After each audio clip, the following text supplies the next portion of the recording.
Hello. Hey there, how you doing? Hey, Richard, how are you? I'm good. You're a bit quiet. Let me just turn you up a bit. Can you hear me Are you okay? there? Oh, that's better. Yeah, a bit more. Yeah, all good here. How's it with you? Everything is good. It's been, I don't know, a long week for me anyway. So I'm just a bit tired. I need another holiday, I guess. I know how you feel. I got back from holiday last week and I'm missing it very much. I guess we get used of doing very little. And, I don't know, it's just, I get used to that so bad that it's kind of hard to get back. I think with age, it gets harder to get back in routine of working. So Yeah, I know what you mean. Well, I say that, to be honest, when I was on holiday, I spent most of the time writing the next Oblivion Protocol album. So I don't really know how to stop, but I understand what you're saying. so you're already thinking about the new music and everything. You don't stop much. The brain doesn't shut down at all. Never. Music's my passion. I can't stop myself. If I've got an idea, I go with it. Yeah, I started writing the sequel a year ago, actually. So I've been just working on it on and off. So it's coming along quite well. Hopefully that'll come out next year. cool. And Oblivion Protocol. Why did you decide to create a new band, a new vehicle, so to say, for the music you want to create? Kind of happened by accident, to be honest. It really wasn't the plan. So I thought we were going to do the sequel to Legends of the Shires with Threshold, and that was going to be an album called The Fall of the Shires. And halfway through making the record, the guys kind of changed their minds. They thought it felt a little bit constraining for what they wanted to write. So, sorry, distracted by a message on my screen. So yeah, so the other guys decided they didn't want to go that way. So I liked the story. I'd written the story, and it was in my heart to finish it. So I just kind of made a record on my own, and it was supposed to be a private thing. I was just doing it for my own pleasure. And I took the two songs that I'd written for the start and end of the Threshold album. That was the full part one, full part two, because it didn't make sense for Threshold to use them because they were telling the story. Yeah. So I took them as my starting point, and I made a new record, and it was really just meant to be for me, totally private project. And I got signed by accident, which is ridiculous. I've been a musician all my life. You're desperate to get a record deal. You try anything, and then one just comes along by mistake. So really an accidental album. Very, very happy about it. And then I realized at that point I should probably put a band together. So I got some of my mates together, and we made the record. And that sounds good. But, one of the things about, when I think about Shire, I think Lord of the Rings. Yeah, I understand that. It's nothing to do with Lord of the Rings. I can tell you. Yeah, But it's just a British thing. All of our regions are called like Devonshire and Shropshire, and it's just a regional thing in England. But I think if we'd have called Legends of the Shires Story of the Regions, it would have sounded very dull. yeah. So Legends of the Shires sounds a lot more grand. So that's where that came from. But yeah, no hobbits were involved. It's at least as far as you know. Well, they're quite small. It's hard to spot them. But do you know why in England they have the word Shire, as you said, like Devonshire, Yorkshire, everything ends up in Shire region. Why was it called that way? I could have Googled that before I asked the question, but since you're English, you probably can answer that to me. I vaguely remember I Googled it back when we made Legends, and I think the answer was it comes from a German word. So it's not very English at all, but it's become English through time, I guess. And, tell me a bit about the concept, because this is a sequel from the Threshold record from 2017. What is the story about for those who, haven't read the lyrics or got the album yet? Tell me a bit about the concept of it. Well, it starts obviously with Threshold's album, Legends of the Shires, which is kind of part one of the story. And that was like a double story. It was partly about a nation or a shire that was trying to find its place in the world. And it was kind of written on the backdrop of Brexit and our ridiculous decision to leave the EU. but it was partly the story of a person trying to find themselves as well. So I kind of weaved the two stories together. And so for the second part of the story, which is the fall of the Shires, I brought the two stories together, and the person becomes the king of the Shire and makes some terrible decisions, and it becomes quite a dark story. So that's what the fall of the Shires is. And I've got two more stories planned. So I'm hoping we'll talk again next year about the next installment. And is it easier to write an album when you have a concept in mind, knowing that you have a story behind it? Is it easier or is it more difficult? Both. It's easier because you've got what you're working towards. You've got a story you want to tell. You have a mission in your head that you need to fulfill. But it's a lot harder because you need to make everything tie in, make it flow. So it's a very complete project. But I love it. Absolutely love it. I would just make concept albums forever if I could. It's kind of like making a movie in musical form, and it's just so fun to do. What is the hardest part normally in the writing process for you? Honest answer, and it's just between you and me. Don't tell your listeners. But I have a note in one of my notebooks that says, "Stop doing pop." Because I grew up listening to pop music, and if I'm not careful, I'll just write pop music. And I think, no, this is progressive metal or it's progressive rock. And I just had to try and remind myself, stop straying back into the world of 80s pop, because I love it so much.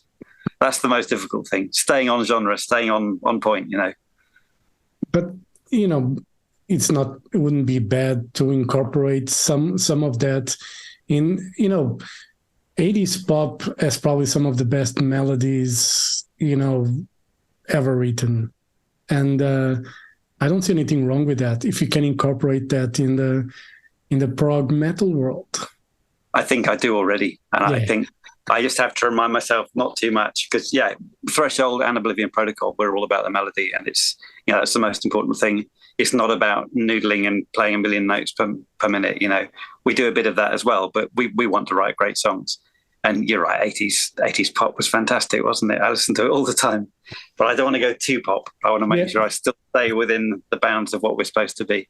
Because the thing with musicians, if you're a musician, you could write a competent jazz album, you could write an R&B album. It's not like we're incapable of crossing genres. Yeah. But I love making prog, and that's where I want to stay. So I just want to make sure I don't get dragged away by jazz or by pop or by anything else too much, because they're constant distractions. I used to play guitar. I was really bad at it. And, I always try to, I have plenty of, ideas, melodies and stuff in my head. But when it came time to get the guitar and bring them to life, it was almost impossible. For me, it was impossible because I couldn't make it. Otherwise, I would be probably very rich or something. I don't know. Maybe not. But is it easy for you when you have like a melody in your head that it's going to work? Is it easy to transport that to the keyboards or, to a guitar or a bass or whatever instrument you're playing at the time? Yeah, but I've been doing it all my life. So don't be too hard on yourself. It takes a lot of time. I spent all my years as a kid learning how to do all this stuff.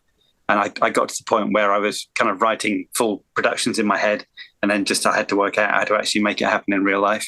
And it's a lifetime journey. So yeah, don't feel too bad, but keep trying. It's really fun. When do you know that the melody is good? So about two answers. One is when you absolutely love it and it just stays in your head and you're really excited about it. And that's what I'm like constantly with melodies. And the other one is when you know that it's not too pop. Going back to our old conversation, I wrote a great disco track yesterday and I thought, what do I do with this? I can't put that into Oblivion Protocol. It's just wrong, but it's really good and it's stuck in my head at the moment. It's hard when you have like such a great melody, but you're not, you cannot use it in the proper project that you're working on. Does that? Yeah, because the little devil on this shoulder says, oh, well, it's a great melody. Maybe you could squeeze it into that Oblivion Protocol song. And the angel's saying, no, stop it. Stop doing pop. So yeah, constant battle going on in my head. Yeah. And how do you get the guys together to join you on the project? Was it an easy, was just calling them and they said, yes, of course? or it was a bit more? Honestly, it was, yeah. Honestly, that easy. It was a weird thing because I made the demo just myself. I programmed the drums, I kind of played and programmed all the other stuff, and I sung it obviously. And then when I got offered this deal, I thought, well, I better put a band together. So I thought of my three favorite people, favorite bass, favorite drum, favorite guitarist, and I sent them an email, and they all said yes. I was just blown away. So I just formed my favorite band. That's just ridiculously easy, and we got a record deal. Don't know how that happened. Still pinching myself, to be honest. How does people work? You see bands trying so hard, and you get a record deal landing right on your lap. Does it make you feel bad for other bands that they are trying so? But at the end of the day, let's say you're a seasoned musician. You've been doing this for a long time. Obviously, you have contacts, you have connections. People know your work. So it would be easier to land a contract on your lap than on some kid that's starting a band in a garage. Honest answer. I mean, I spent all my life trying to get record deals too. So, I didn't get lucky every time I tried. I've had hundreds of rejections. But the honest answer I would say is you make beautiful music and you do your best, but you need something that's going to sell if you want to take it to a record label. And with this project, it had a story, it had a reason, and so it had a selling point, So looking at the boring commercial side of it, anyone who's listening who's making music, you've got to be in a genre, or you've got to be in a scene, or you've got to have something where a label thinks, I can shift lots of that. If you're not doing that, then just keep on making it for yourself, because it's really fun and it's just a great way to spend your life. But don't get too beaten up if you don't get a deal. Most people don't. And in this day and age with technology, you really can do a lot of work at home and have like a good, you really can make records, with a good software. It's not like you need really to go into a studio and spend a shitload of money to record. I mean, in a perfect world, that'd probably be ideal. But at home, you can do that these days. There's fantastic plugins, a lot of digital stuff that can be used to create, a great sound. Are you a fan of this digital era that we're living now? Yeah, I love it. It used to cost £1 million to buy a studio. Now you can build one in your spare bedroom. It's amazing. But you need to know how to use it, obviously. And that's another lifetime of learning. There's a lot of lifetimes you need to to make it in this business. So absolutely fan of it. I think the trouble is you try and release something on your own. No one's going to hear it. No one's going to buy it because it's such a crowded market. So again, you need that selling point. You need that reason that people are going to find it and listen to it and love it. But good luck to everyone, because I think the world always needs more music. Yeah. And what is so appealing about writing a story? It's just, I've been writing songs all my life, and it's fun to write a 3-minute song, or it's fun to write a 10-minute song, and within a 10-minute song, you can fit a small story in there, which is really nice. But when you get the whole 40, 50 minutes where you can think, I can tell an entire story across this, as long as you've got the story, it's so immersive, I've been absorbed in it since I started back in 2018 with this one. It just fills your head, and you're just carrying this movie around in your head, and it's so fulfilling, if you can actually get to the end. I've got 100 projects in my head I haven't got to the end of yet, so as I'm sure most musicians have. But it's really fun when you get that opportunity. When you write the story, obviously, creating characters and surroundings and everything. Like when you read books, I like authors that are very descriptive of, they can paint the image so we can, imagine what's going on. With the music, you have the advantage of using the music also to paint some landscapes. Do you imagine constantly the whole picture? Like, you mentioned movie. Do you imagine like real live action, so to say, when you're writing and when you're creating the soundtrack for it? Not live action, but you're always thinking about the dynamics of the album. But you do, even if it's not a concept album. You can't have 4 slow songs in a row and then 4 fast songs in a row. You want to have that dynamic right. And within an actual song, you want to make sure it builds and grows and keeps you excited, and the listener excited as well. So you're constantly thinking about those things. What I love about making a concept album is it's not just the music that that creates the atmosphere, but you can use more sound effects. You can do things between the songs, which I did quite a lot with Oblivion Protocol. And it's all those extra bits that, for me, make it so tasty, so really fun to do. What is the ultimate concept records? I don't know. Probably haven't heard them all.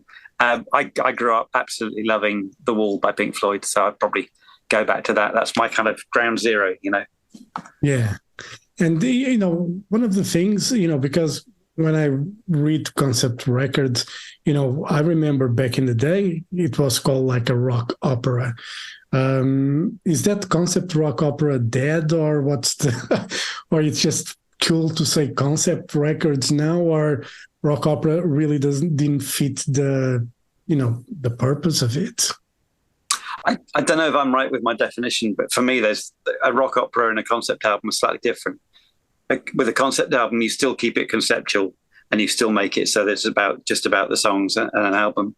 Whereas for me, a rock opera, I always think it's got more of a script. It's got a storyteller and a narrator, and it's almost like going to see musical theatre. You're going to get a definite story. So I try to avoid that with what I'm doing. That's not really what I wanted to make. So for me, you imply the story. So on the Oblivion Protocol record, I've got 8 songs. So they're like 8 scenes from a movie, and you're describing each of the 8 scenes. And by doing that, you're weaving the story together. But you don't have a narrator there saying, and next, the bloke walked into a shop and bought a pint of milk. It's not that kind of thing. I don't think there's any rock opera that says that either, but you know what I mean? It's quite a distinction. I don't want to be that sort of storyteller. Okay. I still want to keep it a conceptual record. Yeah, because I always, kind of mixed both for me when people told me, like, let's say the Who's Tommy was like a rock opera. For me, it was a concept record. There was, a story there. But, I'm Portuguese, so the English definition back then for me was a bit difficult to... I've not heard that one for years, but from what I can remember, that's more of a rock opera. There's more of a story being told. Yeah. Whereas I think with Oblivion Protocol, also with Legends of the Shires, you're leaving a certain amount open to interpretation, so the listener can become the person in the record, and then it means something to them, and you're going to hear something different depending on what's going on in your life and what you feel about things. And I prefer that because you're suddenly immersed in the story, and as if it's a story about you.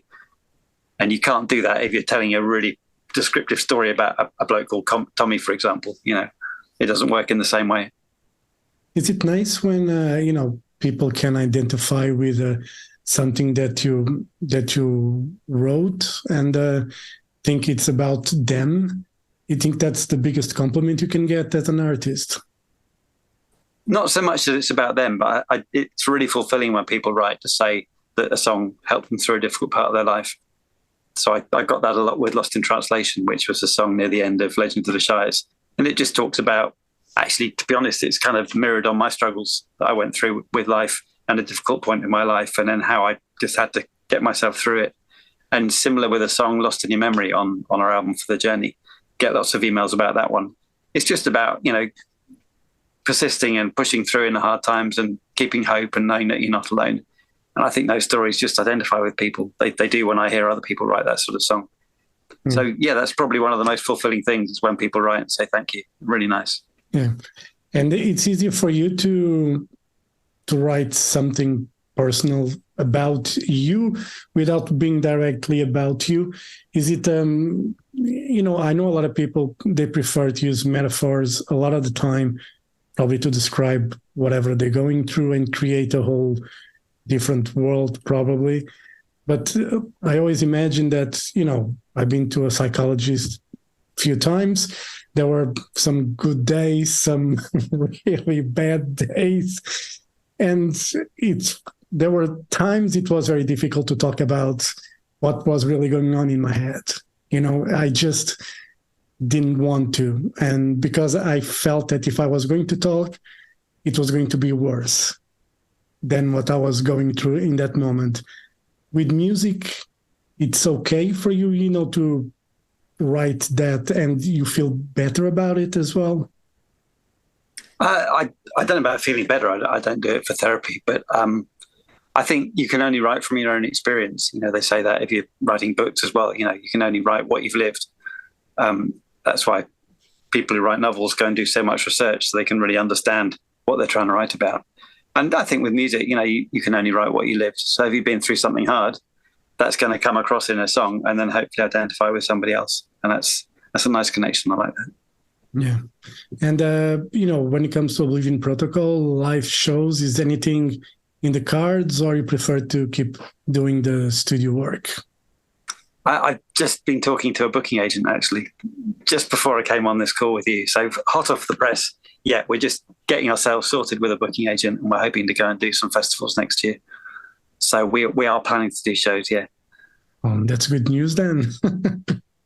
It'll be weird for me because, as you probably know, in Threshold, I've just been standing behind the keyboards for 30 years. Yeah. So now I've got to go and stand at the front of the stage as the singer. So it's going to be a bit of a shock, but I'm kind of excited about it. Are you going to play the keyboards as well, or are you just going to grab the mic? Do you have an idea? Yeah, I'll probably do a bit. We made a video for the song This Is Not a Test. We went over to Gothenburg and filmed that. And I thought, well, during the keyboard solo, I ought to at least be playing that. So that kind of became the template. So I've got a feeling I'll mostly be singing. And then when there's instrumental stuff going on, I'll go to the keyboard.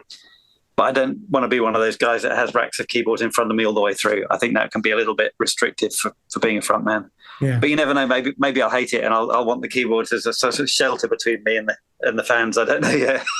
We'll have to see how it goes. Maybe you can create a more of a, with video and stuff, use screens to, probably to create an atmosphere that, probably people will be more focused on what's going on the screens with the story that's being told.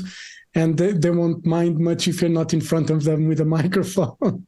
I can just hide behind the screen. That's a great idea. I like your thinking. Do you want to come and be my set designer? That sounds fantastic. I think with festivals, the plan, because obviously we've only got one album out and it's only like 42, 43 minutes long.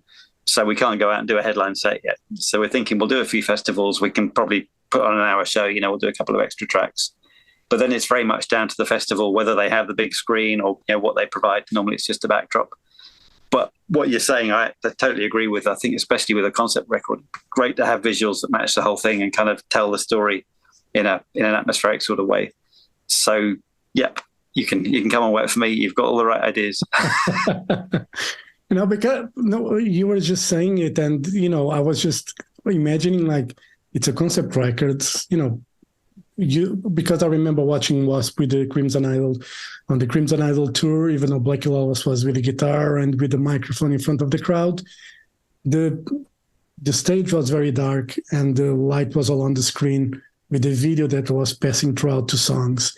And even though as a photographer, I fucking hated, shooting that because I couldn't see anything of the guy, of Blackie Lawless, I understood the idea, the concept behind it. Was about the movie, the story, and the musicians were like secondary, so to say, for the purpose of what they were presenting.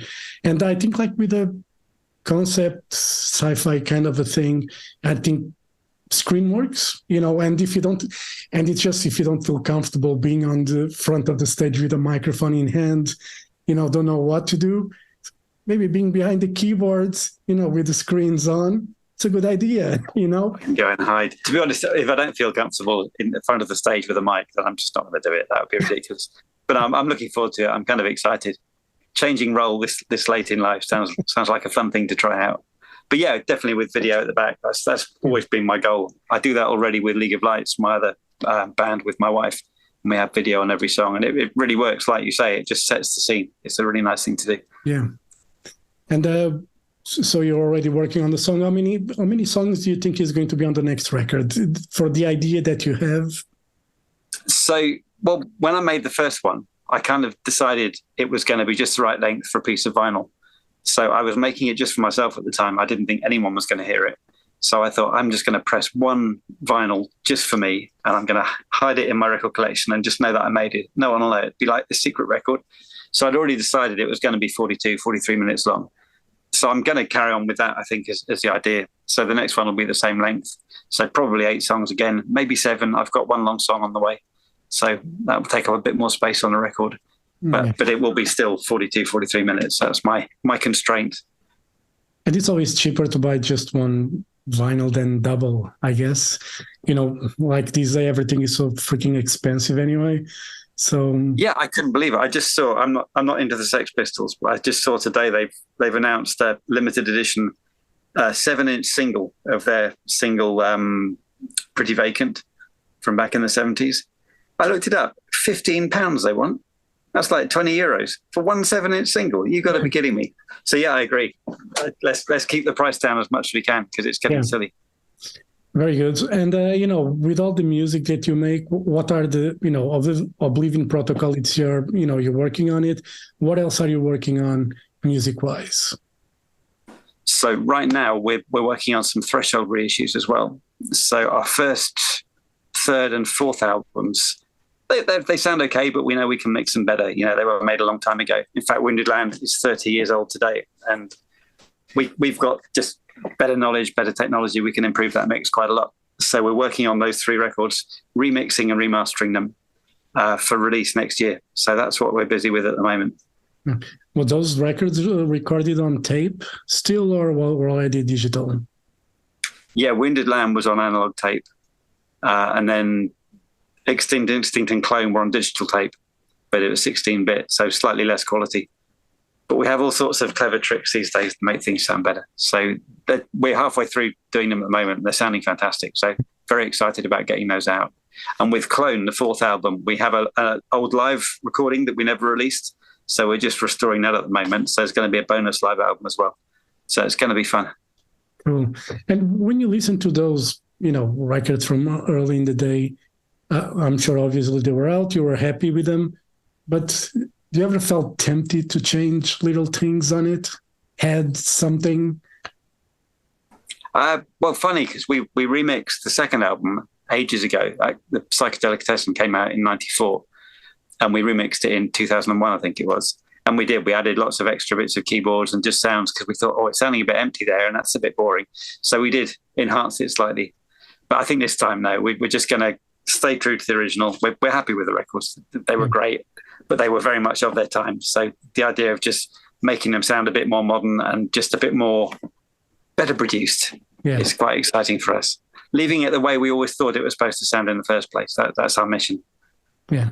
And there's always something special about when those albums were recorded. At the end of the day, it's just, when I hear whatever records from the 80s, they have a very characteristic sound that it's so impossible to recreate these days, but it brings so many memories when I listen to those records. It's crazy how, and it's not the best sound in the world by any means, but there is something about that era from the 80s, from records, that's very special, because these days with technology, everybody's almost at the same level, so to say. And it's just the way, a lot of modern bands compress the music they make. Everything is like, when you see the WAV file, it's like this, there's almost nothing going on. It's just a really compact file.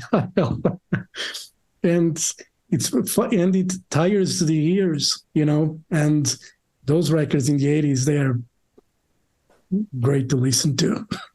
I fully agree with that. I think it's kind of cool now that we've kind of gone past the whole loudness wars where everyone was trying to make the records as loud as they could. And with all the streaming platforms, they actually automatically lower the level. So you're better off working to a level that they're going to play them at. And that's got a bit more dynamic in. Yeah. And especially with a band like Threshold, where it's going to be very full, dense music already. You've got a full production, you've got 2 big heavy guitars, you've got layers of keyboards, layers of vocals. If you try and crush that too much, you're just going to crush the life out of it. And like you say, it makes it an exhausting listen. Yeah. So the trick is to make it as loud as possible without losing that dynamic. And that's always been the difficult thing. But, I hope we're getting fairly good at that by now. I don't think anyone gets too fatigued, I hope, by our records. No, I think one of the things about prog bands, they really know how to do their stuff, mix, and even the music between, the instruments, the way they are mixed and everything, there's a space and a breathing room for everyone. Unlike, more modern metal bands, that I actually like, but I can listen to 3-4 songs in a row, and then I have to stop because my ears are just like, stop. I know where you're coming from. It's crazy, isn't it? But then the sound kind of suits the music, so I guess they know what they're doing. Yeah, or they don't. I don't know. Maybe they do. Anyway, Richard, thank you very much for your time. All the best for Oblivion Protocol. Hopefully, we'll see you guys live in some festival next year. So, fingers crossed for that to happen. And yeah, when album number 2 comes out, we'll talk again more about the story behind it and everything. How do you wrote everything on holidays or most of it? Well, thanks for having me on the show. It's been real fun talking to you. Thank you very much. Have a great day. Hope to see you soon. You all too. right. Thank you. Cheers. Bye. Bye now. Bye.